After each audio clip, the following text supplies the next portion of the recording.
Halo teman-teman, kembali lagi bersama kami Always Channel. Di video kali ini kita akan bahas tentang campuran pakan babi bunting.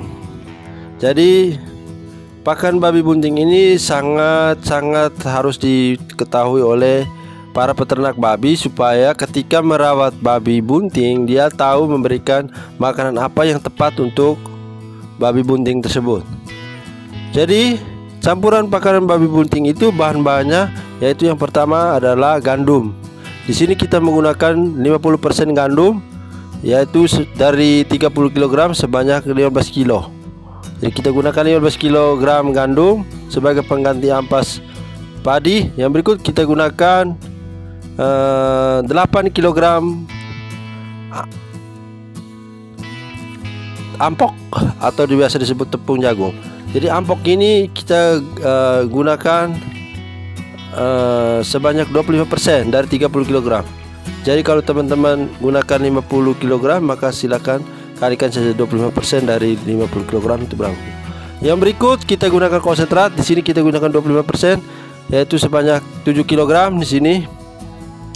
Di sini kita berusaha mencari konsentrat dan kebetulan kita dapat ya teman-teman. Jadi kita pakai, bersyukurlah kita dapat ini. Jadi perbedaan konsentrat dengan pakan pelet itu beda, atau pakan lengkap itu beda teman-teman. Kalau konsentrat itu butiran halus seperti ini, sedangkan kalau pelet itu biji-bijian, berbentuk biji-bijian. Yang berikut kita pakai ini pick mix teman-teman. Ini kita pakai pick mix ini khusus untuk babi bunting.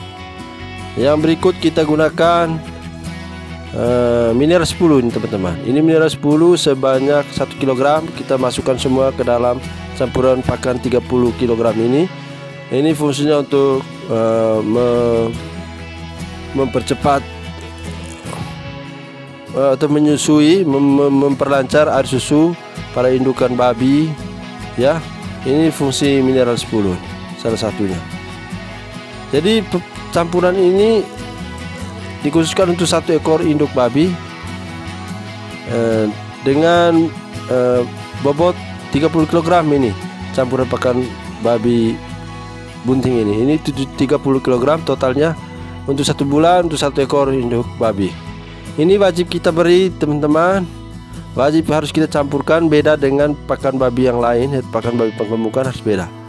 Jadi sekarang ini kita harus campurkan teman-teman. Kita campurkan harus dengan merata agar semua vitamin, mineral 10, konsentrat, ampas mente, ampas jagung, ampas mente, ampas jagung atau bisa ampok itu, tepung jagung itu bisa merata ya. Semuanya bisa merata di keseluruhan makanan ini. Kita campurkan secara merata, baru kita bisa kasih ke babi bunting. Jadi fungsinya ini untuk meningkatkan alat reproduksi para babi ini. Jadi fungsi dari campuran pakan babi ini bukan untuk mengemukkan atau menyehatkan anak babi, tapi untuk meningkatkan reproduksi, alat reproduksi, menyehatkan, sehingga waktu melahirkan itu induk babinya tidak mati, atau ada yang tidak kekurangan gizi, ada yang mati cepat begitu. Jadi campuran ini memang khusus untuk pakan babi bunting yang sementara bunting. Kalau babi bunting itu tidak boleh menggunakan ampas mente atau ampas kelapa. Kenapa? Itu kandungan lemaknya sangat tinggi ampas mente itu. Itu akan menggagalkan waktu proses babi melahirkan itu, maka janinnya bisa mati di dalamnya ya. Anak babi bisa mati di dalam perut babi karena kelebihan gemuknya, atau dia tertutup oleh lapisan lemak yang begitu banyak, begitu tebal, karena makanan yang kita berikan itu lemaknya terlalu banyak. Kalau mau tepungnya, jagungnya banyak, maka itu khusus untuk pakan babi menyusui. Pakan babi menyusui itu tepung jagung atau ampok itu sebanyak 50% dari takaran yang ingin kita berikan. Tapi kalau di sini hanya 25% untuk campuran pakan babi bunting. Itu 25%, konsentrasi juga 25%. Sedangkan ampas untuk tepung jagung ini gandumnya ini sebanyak 50%. Ini gandum ini kita gantikan kita menggantikan ampas padi, ya, ampas padi, karena ampas padi ini dia seratnya tinggi, yang pertama. Yang kedua, kita menggunakan septic tank atau bak penampung pembuangan itu, dia akan, bak pembuangannya akan cepat penuh jika kita menggunakan ampas padi, ya, atau dedak gitu, ya, dedak gitu, ampas dedak padi itu. Kalau kita gunakan itu, maka dia akan cepat penuh septic tank. Jadi kita harus hindari. Di sini kita menggantinya dengan ampas gandum, ya, tepung gandum.